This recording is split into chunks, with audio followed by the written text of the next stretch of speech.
The insider the great suicide, the insider the great suicide. ఎవరండి రచయిత అంటే PV Narasimha Rao. ఓకేనా. మరి ఎలా గుర్తుపెట్టుకోవాలంటే చూడండి, ఒక్కొక్కసారి మనకి కష్టాలు, మనిషి అన్నాక కష్టాలు, సమస్యలు అన్నీ వస్తుంటాయి కదా. సో అప్పుడు వచ్చినప్పుడు కొంతమంది ఏమనుకుంటారంటే ఇన్సైడ్ లోపల ఏమనుకుంటారంట, ఎలా బతుకు, ఎందుకు ఇది, చచ్చిపోదాం, సూసైడ్ చేసుకుందాం అనుకుంటారు కదా, విసిగిపోయే సమస్యలు. సో అలా వచ్చినప్పుడు కూడా మనం కొంచెం ధైర్యం తెచ్చుకొని ఎలా బ్రతకాలంటే ధైర్యంగా ఆలోచించి సింహంలా బ్రతకాలని గుర్తుపెట్టుకోండి. ఓకేనా. చూడండి, ఇన్సైడ్ ఒకసారి మనిషి కష్టాలు వచ్చినప్పుడు ఇన్సైడ్ లోపల ఏమనుకుంటారంట, సూసైడ్ చేసుకుని చచ్చిపోవాలి, ఎందుకు బ్రతకనుకుంటారు. సో అలాంటి సిచ్యువేషన్ కూడా మనం వాటిని ఓవర్కమ్ చేసి ధైర్యంగా సింహంలా బ్రతకాలి అని గుర్తుపెట్టుకోండి. ఓకేనా. The insider the great suicide, P V Narasimha. Next one, the story of my life, Morarji Desai. ఎలా గుర్తుపెట్టుకోవాలంటే చూడండి, the story of my life, తన యొక్క లైఫ్ స్టోరీ చెప్పి దేవుడితో మొరపెట్టుకున్నాడంట. ఎవరు? మొరార్జీ దేశాయ్ గారు. ఏమండి నా లైఫ్ బాగాలేదు, కొంచెం నా లైఫ్ని మార్చండి అనేసి ఎవరికి కోరుకున్నాడంట? దేవుడిని కోరుకున్నాడంట. సార్ ఇలా గుర్తుపెట్టుకోండి, the story of my life, తన లైఫ్ స్టోరీ గురించి మొరపెట్టుకున్నాడంట అని గుర్తుపెట్టుకోండి, Morarji Desai. Next one, Jyoti Punj exam warriors convenient action Gujarat response to climate change.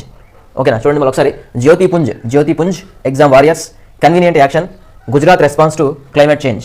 ఎవరు రచయిత అంటే నరేంద్ర మోదీ. ఎలా గుర్తుపెట్టుకోవాలంటే చూడండి, చిన్న ఫన్నీ కోడ్ ద్వారా గుర్తుపెట్టుకోవచ్చు. జ్యోతి ఎగ్జామ్లో తనకి కన్వీనియంట్గా లేదంట. ఎవరికి? నరేంద్ర మోదీ గారు. ఓకే. ఎగ్జామ్లో చూపించమంటే ఆన్సర్ చెప్పమంటే చెప్పట్లేదండి ఎవరు? జ్యోతి. ఓకే.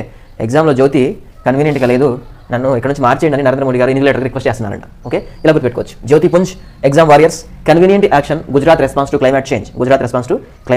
లేదా గుజరాత్ అనగానే కూడా మనం నరేంద్ర మోదీ అని గెస్ట్ చేయొచ్చు.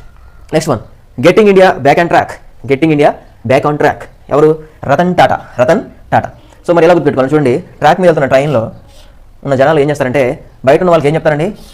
టాటా చెప్తారు కదా. ఒక ట్రాక్ మీద వెళ్తాయండి, ట్రైన్స్ వెళ్తాయి కదా, ఆ ట్రైన్లో ఉన్న వాళ్ళు బయట వాళ్ళకి ఏం చెప్తారు? టాటా, బాయ్ బాయ్ అంటారు కదా. సో టాటా, రతన్ టాటా. ట్రాక్ అంటే getting India back on track, Ratan Tata.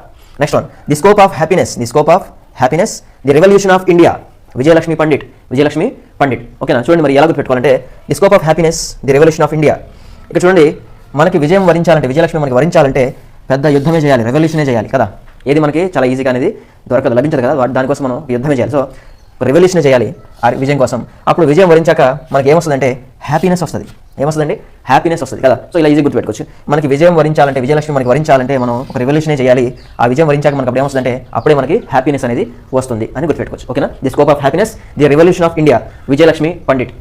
Next one, earth Emily Zola. Okay. ఎలా గుర్తుపెట్టుకోవాలంటే సింపుల్గా చూడండి, ఎర్త్ మనకి జోల పాడుతుందని గుర్తుపెట్టుకోండి. ఓకే. ఈ భూమి మనకి జోల పాడుతుందని గుర్తుపెట్టుకోండి. భూమి కోపం వస్తే భూకంపాలు వస్తాయి కదా. సో ఇక్కడ ఎర్త్ మనకి జోల పాడుతుందని గుర్తుపెట్టుకోండి.